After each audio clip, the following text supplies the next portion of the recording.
we are going to continue to talk about cutting planes and the use of cutting planes in mixed integer nonlinear optimization. And the reason cutting planes are important is sort of this example illustrates what's going on. We have an integer lattice here, so there's two integer variables, and the red dots are the integer points where both variables take integer values.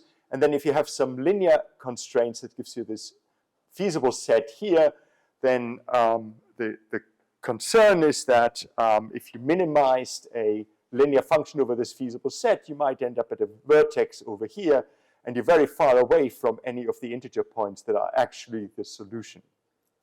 And so to remedy that, an easy way or a well-known trick in mixed integer linear optimization is to construct the convex hull. And so the convex hull is constructed by imagining that these blue lines are rubber bands, and you let them loose, and then they just snap into place to the integer feasible points that are the corners of the convex hull. And this is not easy to generate, but we can use cutting planes in order to get closer to this convex hull. So that's why we're interested in cutting planes, also in the nonlinear case. And so for mixed integer nonlinear optimization problems, we looked at a generic branch and cut algorithm yesterday. And what it does is it combines branching on variables with cut generation. The basic idea is that you pick a node in your branch and bound tree, and you try to tighten its formulation as much as possible. Once you're no longer able to tighten, or once the tightening levels off, you branch on a variable and then repeat. So the branch and bound tree is defined by these nonlinear optimization subproblems that are indexed by the lower and upper bounds. So this is this problem, if the lower and upper bounds were minus infinity and infinity, then this would be the continuous relaxation of our mixed integer nonlinear optimization problem up here, because we've relaxed the integrality condition on y to just be a continuous variable here. Okay. And so we will solve problems of this type and generate cuts. And so this is again an outline of a generic nonlinear branch and cut algorithm. There's two loops here. There's an outer loop, the while loop, that runs over here, and there's a repeat loop, an inner loop. In the inner loop, you're staying at a node in your branch and bound tree, and you're generating cuts. And in the outer loop, you're either generating new problems or handling or branching on variables. And so it starts off by placing the initial problem on a heap, and as long as this heap is not empty, you can always pick a node, a nonlinear optimization problem from the heap, and then you solve this problem to get the solution that corresponds to this subnode or this node in your branch and bound tree. And if this problem is infeasible, then the theory tells us, because the problem is convex, that we can now prune this node. We're infeasible, and in that case, we actually pop out of this inner loop and would find either we would then pick another node to process. Otherwise, we might be able to prune it based on the upper bound. If the solution is dominated by our current best solution, then we would eliminate it. And if we get a solution that's integer, then we can update our incumbent, our current upper bound with this solution. We can have a new solution, and we can also prune this node. So the first three cases here are the good cases where we can actually eliminate this problem. And if we can't, then we try and generate cuts. And this is one of the aspects that I'll talk about in this lecture, is how to generate these cuts. And we stay in this inner loop, so we stay on the same node in this branch and bound tree until we've either pruned the node, decided that it's either a new incumbent, or it's infeasible, or it's dominated by an upper bound, or until we can no longer generate cuts. And then if the node was not pruned and wasn't an incumbent, then we would pop out and branch on a variable to further refine this problem. Okay, so what I'm going to concentrate on here is this routine here, generate cuts. And I'll talk a little bit more about this and give one example in terms of disjunctive cuts.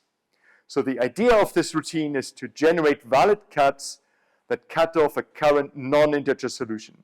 So for example, if our variables were binary variables, then we want to cut off a fractional binary solution. And so we need to set up and solve a separation problem. And so a valid inequality is an inequality that would separate the current fractional solution from my integer feasible set. So in an example here, if I have a continuous variable x and an integer variable y, then my feasible set are the union of these lines constrained by some other constraints that I can draw here. And so when I'm solving my nonlinear optimization subproblem, I might end up at this node up here. If my solution is reduced in this direction, so that's the negative gradient direction. And then I'm interested in generating a cut, a separating cut that separates this point up here from the feasible set. So anything that separates, that makes this point infeasible would be acceptable. And what would be the ideal cut that I would want to generate in this example? Can anybody have a guess?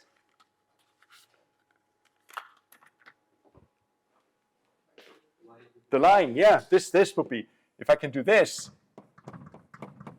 that would be ideal because it's a facet of my convex hull, right? The convex hull is sort of if I join all these lines up with straight lines, then I would get the convex hull.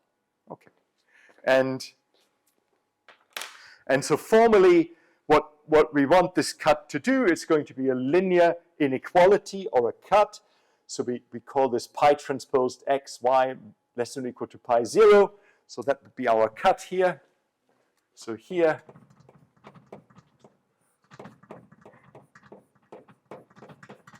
we are feasible here. And at this point here, we violate this inequality. And that's really what we're looking for in this little example. Okay, so we need to somehow find out how to find these cuts. They're easy to find and draw in a picture, but we're not going to do that for larger problems. There's a number of computational considerations that we want to take into account. So one is, I can also find this cut by simply branching, right? This is one of the branching directions I could take. So that's an easier way maybe of generating this cut. So I don't want to spend too much energy and effort in generating this cut. So I can either solve a linear optimization problem instead of a nonlinear optimization problem. For example, by looking at an outer approximation that I might have generated there. And very importantly, and we saw that yesterday for the LO-NLO-based branch and bound solver, it's important to have a cut management scheme that actually takes cuts that are outdated and sets them aside. And then one concern is, and I think somebody asked me that already, so we have our branch and cut scheme, we're branching on variables, and we're sitting at some node in our branch and bound tree, and the cuts that we're generating here, so let's make this explicit,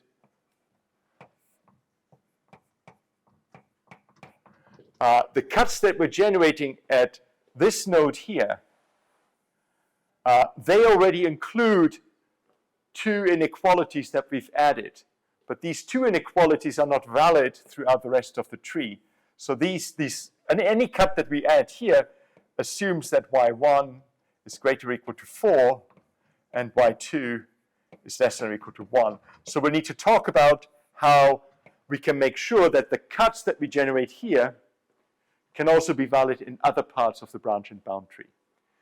The outer approximation cuts that we generate, they're always valid, but they're also very weak because they're just supporting hyperplanes to our nonlinear function. we want stronger cuts, and those we may not be able to just simply generalize them to the rest of the tree.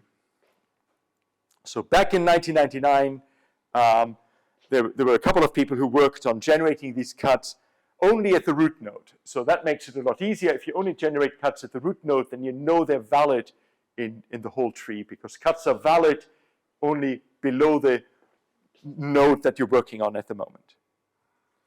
And they have this general scheme of generating cuts for binary mixed integer nonlinear optimization problems. So those are mixed integer nonlinear optimization problems where my integers are just binary variables. So that makes it a lot easier.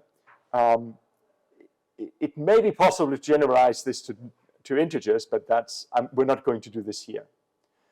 And the way they wrote this down is actually in a generic form, in a very general form, but again, they only implemented it at the root node, which is a lot easier. So assume you're somewhere in your branch and bound tree. So for example, we're here now, and assume this is a binary tree. Then we have a solution of our relaxation that we solved there. And at this point, we also have an index sets of variables that are already fixed to 0 or 1. So we keep track of those. And we want to generate one valid inequality that cuts off this solution value x prime, y prime here. So this is a typo here. We want to cut off x prime and y prime. And the way to think about this is to think about branching ahead and then putting it together afterwards. So we consider two disjoint sets that corresponds to branching on one of those fractional variables that I had. So I'm going to set yj, that's just one index that I just picked, and I set it either to 0 or to 1. And I'm going to look at my feasible set, my convex feasible set, which I denote here as C, the convex feasible set of the relaxation. And I look at all the points where I have these additional constraints. So pictorially, what this corresponds to is this picture. I have a binary variable y that's either 0 or 1, and I have some nonlinear constraints that give me this blue feasible set that's given here. And so there's some nonlinear constraints here that give me these two constraints. What I'm interested in is actually generating the convex hull of the two integer feasible sets. So there are the true feasible sets are these two vertical lines here, these green vertical lines. So for y equals 0 and for y equals 1, it's the set of all x that satisfy my nonlinear inequality constraint. But if I can get to the convex hull, then I have a very good way of then I'm really home and dry, because I can optimize over the convex hull and find an integer solution. So the way to then think about this is to say, okay, I'm going to take my feasible set and I'm going to set this yj either to 0 or 1. And so I generate these I'm generating, so the cj 0 and 1 are the sets where, those are these two green sets here. And I'm going to generate the convex hull by taking convex combinations from these two sets.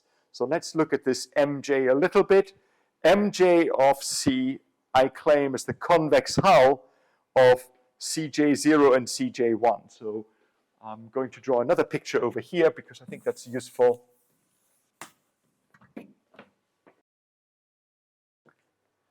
Green. Okay.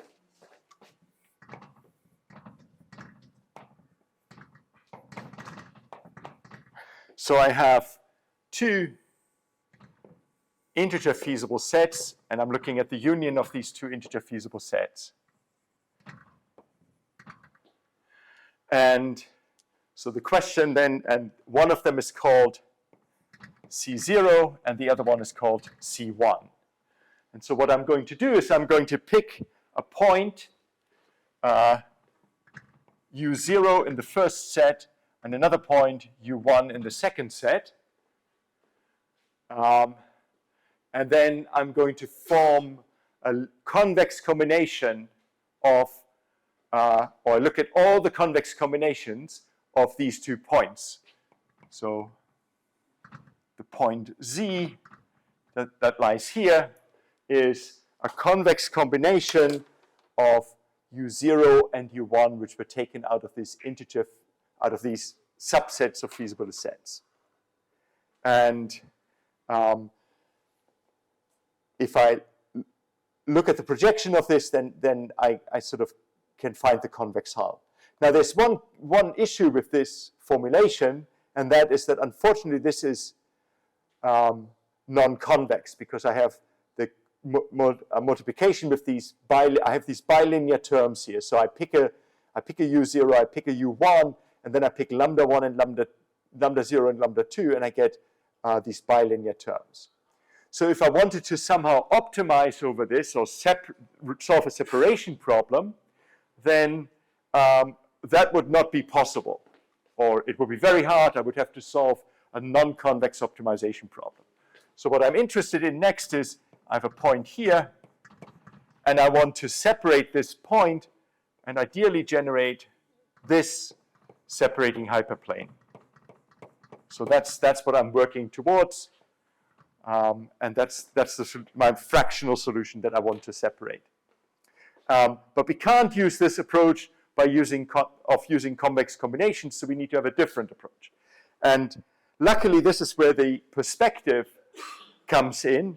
So I can rearrange the system of equations by moving from my u's to the v's, and looking at the perspective of my 2 nonlinear constraints. So this is now a convex set. You can show that if the function ci's are convex, then the perspective of the function is convex as well. So this now means that I'm now taking points v0 and v1 that are feasible in the perspective here, and I'm combining them to generate my the set that I'm interested in, which is the convex hull here. And so now I can looking to compute a projection of my current point onto this set. That's what this problem is. So now I'm just looking at, I have my set. This is, yeah.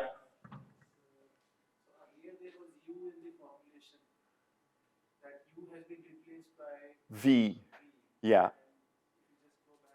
Yeah, there was a V in my previous formulation too. So the V are the variables in the perspective. So and one back. So there is a relationship, it's V is lambda 0 times U. That's the condition. So let's write this down to remind ourselves. So V is lambda times U, and then I can put it into the perspective, and now I have a convex formulation, and I can define my set Mj. So J is just the index of my variable that I'm looking at here. So I'm just looking at a single variable. And these 2 conditions here are the conditions that I'm in either of those lines. So now I can solve the separation problem, where I now I have a whole bunch of variables which are already set to 0 or 1, so they're part of my problem there. I carry those around. And then I'm really just interested in this separation problem here, so I have my Mj tilde. So this is my Mj tilde. That's this set here, the shaded set here. And I'm now looking for the projection of this point onto this set. And that projection then will help me to define a separating hyperplane. So the separating hyperplane then is given by this gradient here. So the the projection then gives me exactly this separating hyperplane. So,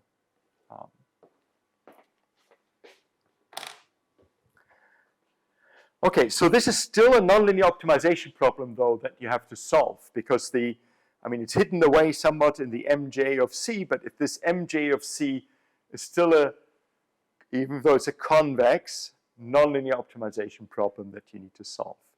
And it has the caveat that, unfortunately, you have to be careful about what happens with the lambdas. So we talked about this earlier today. But typically, I think, well, I don't think that's true, but normally it would be very hard to project onto the corner values where the lambdas would be 0. You would sort of feel that because you had a fractional value, you're most likely to stay away from there. So maybe this is a safe way of doing this. Okay, so here's one example that I put in the notes that you can go through afterwards. So there's one binary variable and one continuous variable, and then the feasible region is a circle around a half and minus and 3/4 of radius 1, and x1 is between -2 and 2. And the solution of the nonlinear relaxation optimization problem is just, and this is not correct, this should be, I want there feasible, yeah, it's -1/2 and 3/4 because you're trying to minimize x1. Okay, yep. Okay, so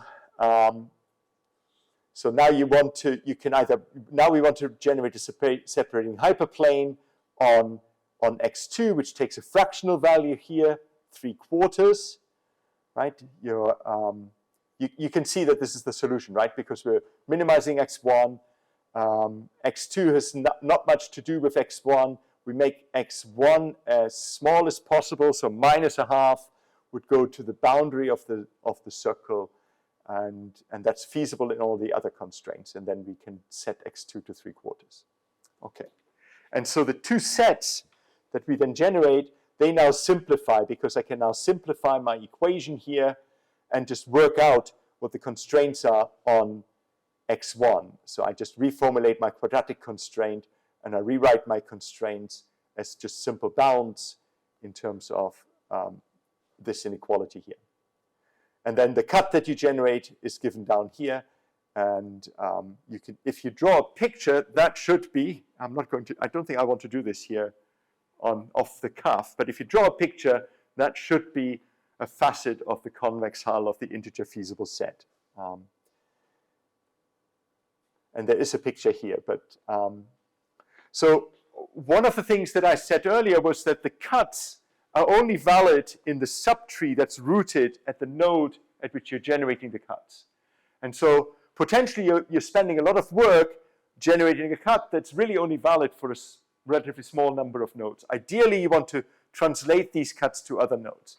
And there's a mechanism called lifting that allows you to do this. And in order to do that, you need to solve another optimization problem that basically lifts this cut back up to the root node. So by lifting it back up to the root node, it then becomes valid everywhere. And so you somehow have to undo all the branchings that you did down to this node here. And you can imagine that the further away from the root node you are, the weaker this lifting would be, because you have to undo more and more of these branchings. But there's an optimization problem that you can solve that sets this up. And its sort of definition is not very intuitive, at least not to me. So you need to have multipliers from the perspectives at the various free and subgradients from some of the variables that were fixed. So I'm not sure I really understand what's going on here. We might come back to this next week, hopefully. But that's really all I wanted to say at this point in the afternoon. So cuts are very important. They really help us reduce the feasible set. And because our objective is linear, they help us to get closer to the convex hull of the feasible set, and therefore make it easier for us to find integer feasible points. And this morning we looked at perspective cuts, and just now we looked at disjunctive cuts. So those are two classes, general classes of cuts that apply to generic mixed integer nonlinear optimization problems. The first one uses the perspective and generates supporting hyperplanes to this region here. And the second one works by sort of looking to generate the convex hull and then separating a point from the convex hull. Both of these cuts require quite a bit of effort, and people have looked at, for example, replacing disjunctive cuts by using linearizations and outer approximations and then applying disjunctive cuts in that case. They're not as strong, though, in that case. And the other takeaway point is these are generic cuts for generic nonlinear problems. There's often much more to be gained if you can exploit the structure directly of the problem. So if you can do the separation, if you disaggregate your constraints and then generate cuts, that's often a much more powerful tool because it cuts off more of the feasible set. Okay. So let me know if you have any questions, please, and we'll have a tutorial for you afterwards that Pietro is going to do for you. Sorry? How we?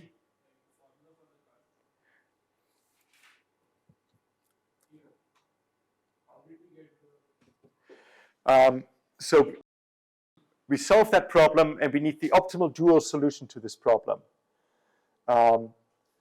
So we have so pi f are the multipliers that correspond to this constraint here, the Lagrange multipliers. I think it might be easier to look at this problem, and I might try to do an example maybe next week. It's not very clear what these pi f's are, but pi f's are the multipliers of this constraint, and yf is the solution in terms of the variables v0 and v1.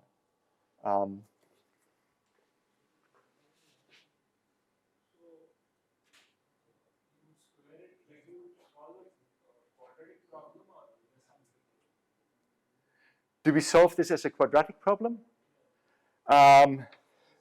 No, it's a general nonlinear problem. So this is maybe not very well presented because it's a bit hidden away. But the feasible set of the problem, is here's the feasible set. So the MJ has the perspective of the original nonlinear constraints, and then you're minimizing the two norm subject to these constraints.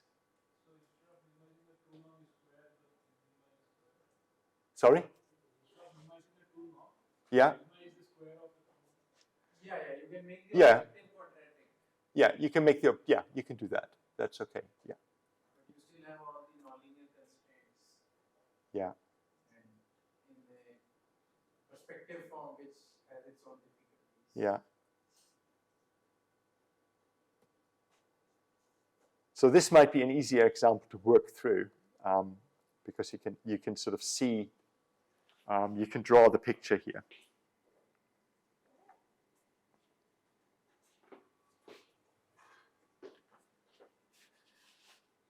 Okay.